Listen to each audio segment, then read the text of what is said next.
আগে আমাদের দেশে তাল গাছে বাবলা গাছে দেখতেন একটা পাখি বাসা বাঁধত, পাখিটাকে তাঁতি পাখি বলা হয়।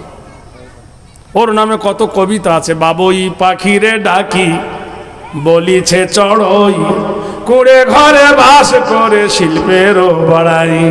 আমি থাকি মহাসুখে অট্টালিকা পরে, তুমি কত কষ্ট পাও রোদ বৃষ্টি ঝরে। বাবুই হাসিয়া কয় সন্দেহী কি তাই, কষ্ট পাই তবু থাকি নিজের বাসায়। ওই বাবুই পাখির বাসা দেখেছেন আপনারা? ওর বাসা কত নিখুঁত ভাবে বোনা, ওকে তাঁতি পাখি বলা হয়। বাবুই পাখির বাসাতে দেখবেন দুটো গেট থাকে, একটা পিঠের দিকে লুকানো গেট, আর একটা দেখবে নিচের দিকে সদর গেট। এই গেটে আক্রমণ করলে ওই গেট দিয়ে পালাবে। বাবুই পাখির বাসাতে দেখবেন দুটো কুঠরি থাকে, একটা হলো বেডরুম, একটা হলো ডাইনিং রুম।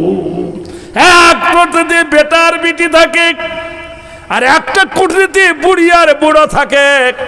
কিন্তু ওখানে তো আর ইলেকট্রিক নাই, কারেন্ট নাই, বিজলি নাই। বুড়ির মুখ বুড়ো না দেখলে ভালো লাগবে না।